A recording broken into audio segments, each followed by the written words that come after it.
Eh bien, bonjour, merci, merci d'être présent aujourd'hui pour cette nouvelle session de webinaire sur la thématique de maintenir son projet PCVue, PCVue en conditions opérationnelles. Je suis François Flèche et aujourd'hui, je suis accompagné de Madi Benani. Bonjour Madi.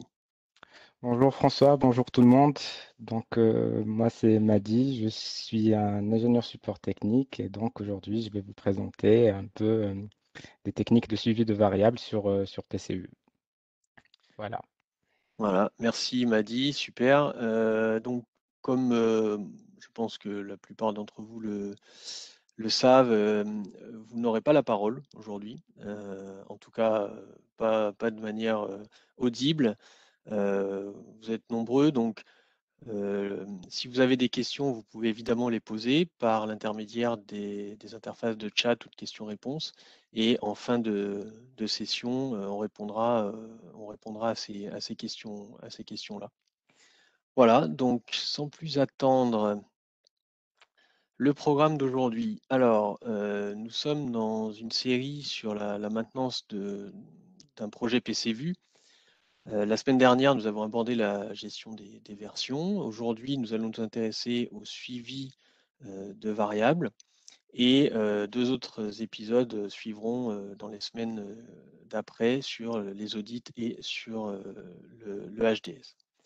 Alors, le suivi de variables, c'est un sujet qui est bien souvent méconnu, même des plus expérimentés de nos utilisateurs, et qui pour autant peut être bien utile et qui s'appuie sur des outils assez simples finalement, mais faut-il encore les connaître et savoir les utiliser. Je parle du tableau de suivi, euh, donc on appelle aussi iGrid, et des différents outils de suivi temps réel de l'application Explorer, entre autres, et des variables système. Donc, je ferai une petite introduction sur ces sujets-là très rapide pour préparer le terrain à Madi qui, lui, nous montrera au travers d'un exemple concret dans PCVue comment est-ce qu'on peut utiliser, configurer ces différents outils. Alors, le tableau de suivi, donc, c'est un composant natif de PCVue disponible depuis très longtemps dans PCVue. C'est un composant graphique sous forme de tableau et qui permet entre autres l'affichage des données, enfin des valeurs des variables temps réel du projet et leur contrôle. Donc, on peut, par cette interface-là, afficher tout ou partie des variables de la base de données temps réel de PCVue. On peut faire des filtres et on peut piloter, contrôler les valeurs temps réel pour les variables qui sont en commande, bien entendu. C'est un outil qui a donc, comme beaucoup d'outils dans PCVue, qui est configurable, donc qui est paramétrable, qui ne nécessite pas de programmation spécifique, mais qui, pour des besoins divers et variés, permet quand même, si on en a besoin, de faire du programme. Donc c'est un outil qui est également pilotable par l'outil de programmation SCADA Basic. Également, la vue que vous avez sous les yeux ici est une vue directement issue du projet Quick Start. Et depuis la version 12, on a intégré dans la vue réglage du Quick Start une interface qui permet eh bien de filtrer les informations des données temps réel de cet outil, de ce tableau de valeur temps réel. Donc c'est une façon de pouvoir filtrer plus facilement avec une interface. Et donc, comme vous le montrera Madi, vous allez pouvoir sélectionner un certain nombre de choses et cela est récupérable si vous voulez l'appliquer, l'utiliser dans votre propre projet. Donc, le premier élément, c'est ce tableau de suivi de valeur temps réel. Donc, vous l'utiliserez pour des actions de mise en service, pour vérifier que les valeurs correspondent à ce que vous attendez, pour tester évidemment votre projet. au travers donc de la visu et du pilotage d'un groupe de variables en runtime. Le deuxième élément, les deuxièmes éléments sont le suivi temps réel via l'application Explorer. Donc vous pouvez, au travers de l'arbre des variables, pour un groupe de données correspondant à une branche en particulier, suivre et avoir l'état donc des valeurs temps réel de ces variables avec leur, euh, leur hors date. Donc ça, c'est un premier niveau de suivi. Alors il est à noter que depuis l'application Explorer, seule la visualisation est possible et le contrôle ne l'est pas, mais ça vous permet d'avoir d'un seul coup d'œil la valeur de vos variables. Compléter, et encore une fois, Madi va vous montrer ça plus en détail, il y a tout un ensemble de variables système, d'ailleurs qu'on voit ici sur la copie d'écran, qui permettent justement de créer ces interfaces de surveillance avec des valeurs bien d'état du système ou d'un composant. Donc là, en l'occurrence, on est sur le module d'historisation HDS et on voit qu'on a donc le compteur d'erreurs et un certain nombre d'autres indicateurs qu'on va pouvoir exploiter en visu par un jeu d'animation pour avoir un suivi temps réel des fonctionnalités au travers de variables système. Voilà, alors le mieux, c'est de vous montrer tout ça. Donc je vais passer la main à Madi. Voilà qui est fait. Et à toi de jouer. Merci François. Hop. D'abord, je vous remercie d'être plusieurs aujourd'hui présents dans ce webinaire. Et donc, tout d'abord, je vais commencer par faire une petite présentation du Quick Start. Donc, comment on peut créer un projet avec Quick Start. Et donc, c'est fourni avec le DVD de PCVue. Et donc, il permet de créer rapidement un projet, tout comme on peut le voir ici. Donc, là, derrière, on peut voir une visualisation de l'interface du projet qu'on veut générer. Si on veut tester une autre configuration, on peut le faire de cette manière-là. Si on veut un modèle plus lumineux avec d'autres couleurs, on peut aussi le changer d'ici. Et donc, à partir de là, on pourrait donner un nom de projet, par exemple, suivi des variables.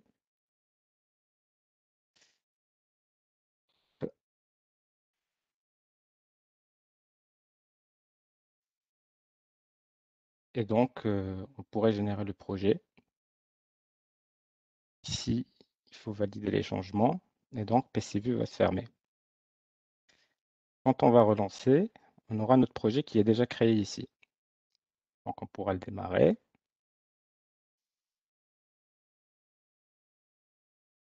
Donc, voilà. Donc, maintenant, on va parler un peu de l'iGrid. Donc, on va passer en mode édition. On va dans le menu insertion. On sélectionne le grid. Donc, le grid, comme l'a bien expliqué François, c'est un composant graphique de PCVue.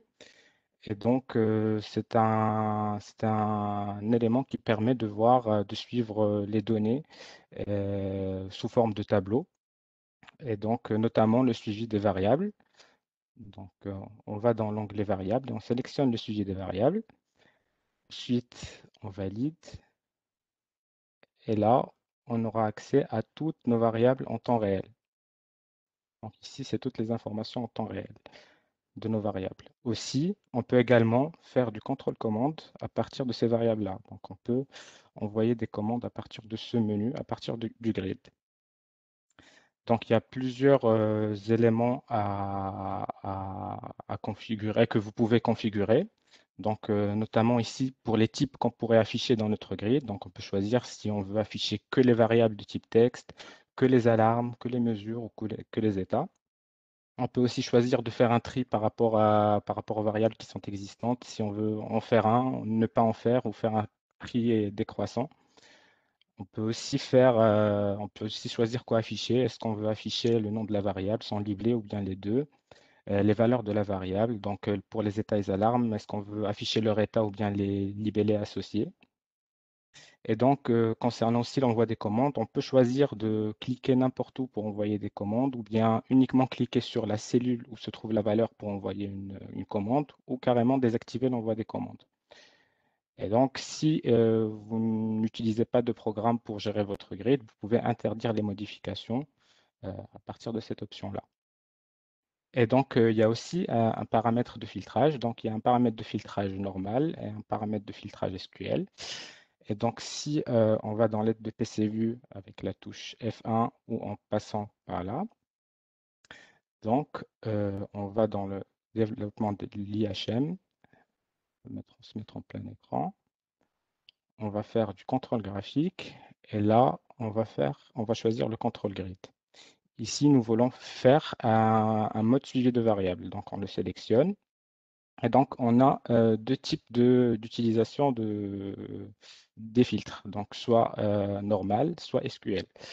Donc, alors, il est tout à fait possible d'utiliser donc à partir de ces paramètres-là le filtrage, mais moi, je vous conseillerais plutôt d'utiliser des manières plus simples, donc avec des commandes SQL, et donc qui permettraient de faire du filtrage avec des opérateurs qui sont connus, ou plutôt très connus dans le monde de l'SQL. Voilà.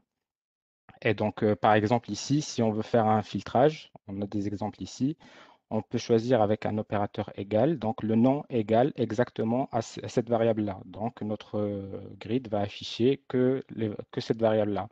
Après, nous pouvons utiliser l'opérateur nameLike, et donc qui va nous afficher, par exemple, toutes les variables dont le nom commence par build-in 1. On va faire ça plus concrètement. Donc, ici, on va dans variable, on choisit le type de filtrage qui est SQL et on fait nameLike. Par exemple, on va prendre alarme synthesis, point étoile, et on fait OK. Et là, on n'a que les variables qui commencent par alarme synthesis. Donc voilà, donc là, c'est un type de filtre qu'on peut utiliser. Mais comme vous le savez, on a créé ce projet avec un Quick Start et donc il y a déjà intégré avec le Quick Start un control grid. Et donc avec cette interface qui permet de faire du filtrage plus ou moins dynamique. Donc elle dispose toujours des mêmes fonctionnalités. Donc on peut aussi faire des contrôles commandes par ici et on peut faire notre filtrage. Donc par exemple, on peut choisir un filtrage par nom et donc on peut choisir système.étoile. On ajoute, et donc ici on voit le filtre qui est généré, il nous suffit de l'appliquer, et donc on n'a que les variables qui débutent avec système qui sont affichées dans notre grid. Euh, on peut également réinitialiser et donc choisir par exemple toutes les variables sauf les variables système.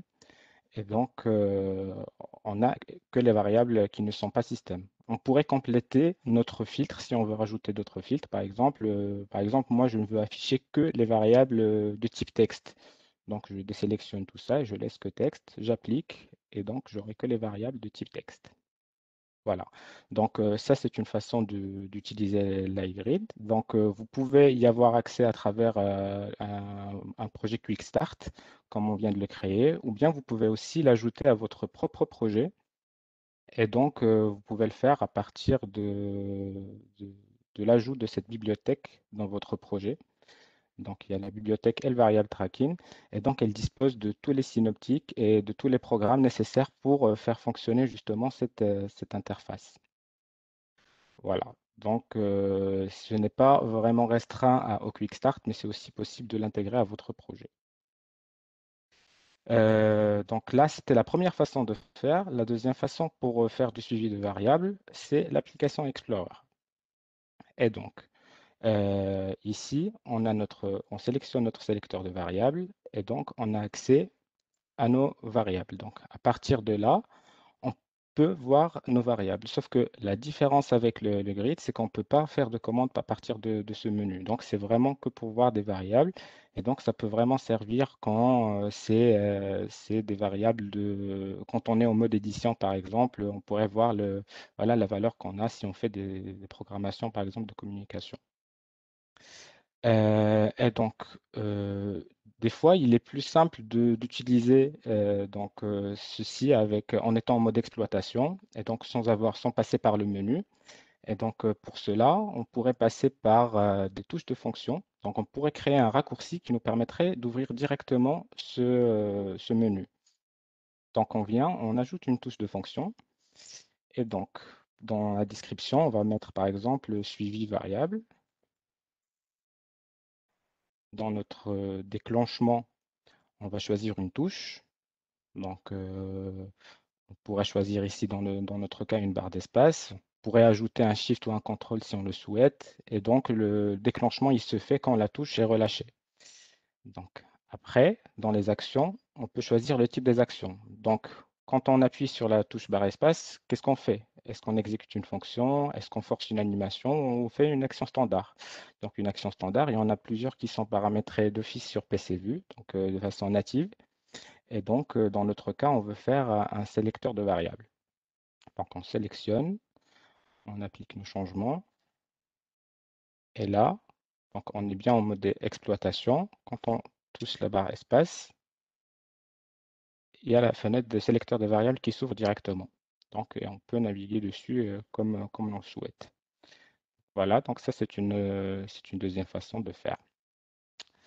Ensuite, un élément qui est assez important pour faire le suivi de vos projets, et donc c'est les variables système. Donc ici, on pourrait trouver plusieurs variables système qui permettent de donner des informations générales sur votre projet. Donc, par exemple, si on choisit les variables système de compte utilisateur, donc il y en a certaines qui sont créées automatiquement. Et donc ici, on le voit bien. Et il y en a d'autres qui peuvent être créées manuellement. Et donc PCVue, il arrive à comprendre que c'est des fonctions qui sont des fonctions système. Et donc, par exemple, ici, en utilisant cela, on pourrait afficher le nom du compte d'utilisateur ou le nom du profil ou afficher le prénom ou le nom d'une personne qui est connectée. On pourrait faire un petit exemple. Donc, ici, on passe au mode édition, prend un texte,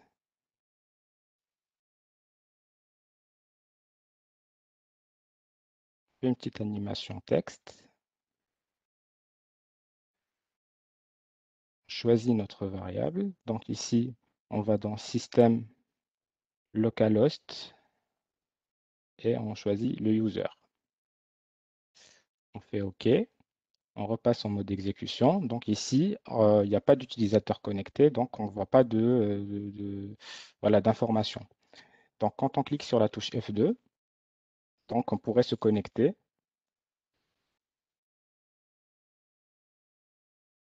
Et donc, on voit bien le nom de l'utilisateur qui est connecté. Donc ça, c'est une des façons voilà, d'exploiter ces variables système. Et donc là, on pourrait voir aussi d'autres variables système. Donc, par exemple, ici, pour les alarmes, on pourrait à travers, voilà, retrouver les variables alarmes en passant par là. Donc ici, on va dans Système, on regarde les alarmes qui sont concernées. Est-ce qu'on veut afficher les alarmes qui sont présentes et non acquittées? Est-ce qu'on veut afficher les alarmes qui sont au repos? Les alarmes masquées, donc on pourrait les utiliser pour voir un peu voilà, la santé de notre projet, si vous voulez. Il y a également d'autres variables système qui sont intéressantes. Par exemple, pour le HDS. Donc, ici, pour le HDS, on peut voir l'état de notre historical data server. Et donc, on pourrait voir toutes les informations à propos de ça. Ça existe également pour les variables système.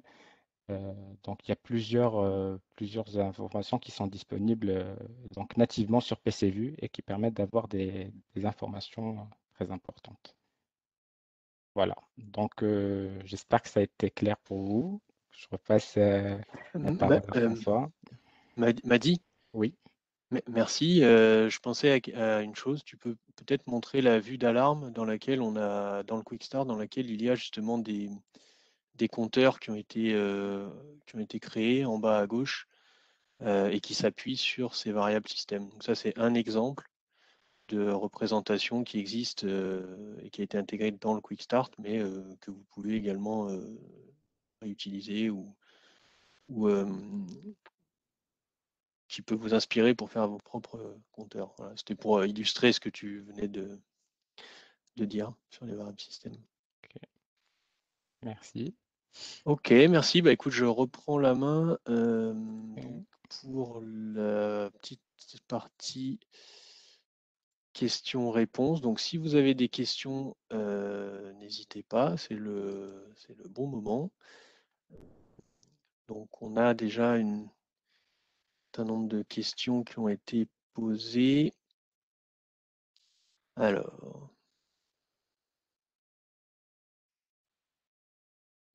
euh,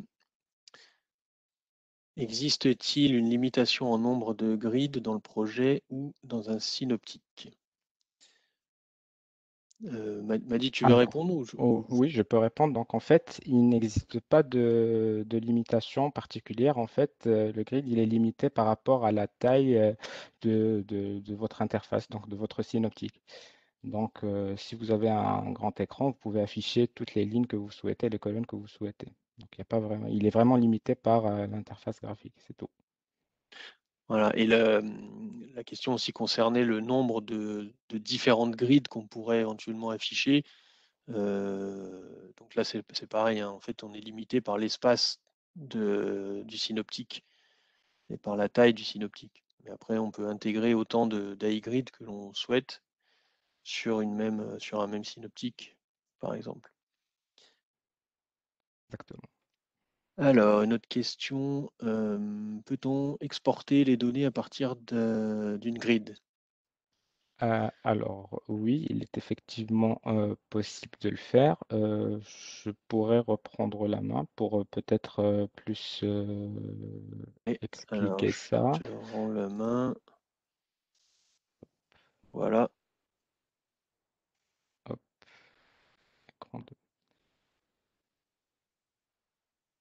Alors, donc, si on repasse dans une vue de grid, donc insertion grid. Donc ici, en mode historique, on peut bien évidemment les afficher. Donc, il suffit de sélectionner des variables qui sont déjà présentes en tendance. Et donc, on sélectionne, on les valide. Donc, on choisit nos paramètres. Donc ici, on va laisser par défaut juste pour vous montrer un peu comment c'est fait. Alors, donc là, on a bien nos variables qui sont affichées. Donc moi, j'ai choisi par exemple d'afficher cette variable. Et donc, vous pouvez en mettre le nombre que vous voulez. Et donc ici, comme pour les fenêtres de tendance, on pourrait les exporter avec le data export, donc l'assistant d'export de données. Et donc, ça va nous générer un fichier sous forme d'un fichier Excel ou fichier CSV. Et donc, voilà, vous pourrez y avoir accès. Voilà, vous choisissez votre type. Et si jamais vous voulez avoir un délimiteur, vous pouvez également le choisir pour vos propres utilisations. Voilà, donc la réponse est oui. Ok, donc là, ça permet donc d'avoir on va dire un export dans Excel de données archivées hein, pour le coup. Exactement. De la même manière qu'on sait le faire également pour les courbes de tendance. Alors, est-ce que à l'inverse, la question peut se poser de savoir si on a un système tiers qui nous fournit des valeurs au travers, par exemple, d'un fichier, est-ce qu'on saura l'importer dans ce tableau, par exemple? Alors, oui, c'est possible de les importer, sauf qu'il n'y a pas une fonctionnalité qui permettrait de faire comme le data export là maintenant pour faire pour faire l'import, mais il faut plutôt passer par des programmes, par un programme SCADA qui sont propres à l'iGrid. D'accord. Ok. Donc, si vous consultez l'aide, normalement, vous aurez toutes les fonctions qui sont possibles pour pouvoir faire plusieurs fonctions, notamment le tri, notamment l'import, l'export et tout ce que vous souhaitez. Donc, il est tout à fait possible de faire l'import également, mais il faudrait passer par des lignes de code qui ne sont pas très compliquées. Ok. Donc bon, ça c'est la particularité de ce composant, c'est que il offre la flexibilité d'usage en fonction bah, des différents besoins, donc configurable et paramétrable pour partie, mais avec la possibilité quand même ben, d'aller un peu plus loin que le cas, on va dire, général et pour répondre à des besoins comme celui qu'on vient de voir. Exactement. Merci, Donc, ouais, voilà. merci, il m'a dit. Euh, Et voilà, s'il y a plus de questions, donc on y répondra de toute manière par ailleurs en vous recontactant. Euh, donc, on a fini pour cette session. Je vais reprendre la main simplement pour vous présenter donc la suite de cette série sur la maintenance des projets qui va continuer donc la semaine prochaine avec un épisode dédié à l'audit et au diagnostic et un épisode la semaine d'après sur le HDS. En attendant, sachez que tous nos webinars sont disponibles sur la chaîne YouTube, comme je vous le montre ici. Donc vous avez sur notre chaîne PCU Solutions Broadcast Series l'ensemble des webinars qui sont disponibles et que vous pouvez consulter évidemment, vous pouvez consulter par cet intermédiaire-là. Merci encore de votre présence et j'espère qu'on vous a appris des choses intéressantes. N'hésitez pas aussi à faire vos retours par mail, directement à mon mail. Et j'espère qu'on vous retrouvera la semaine prochaine pour un nouvel épisode. Merci Madi encore pour ton intervention. merci à toi, François. Merci à tout le monde d'avoir été présent aujourd'hui. Donc, merci à vous Merci tous. et à très bientôt. Au revoir. Merci, au revoir.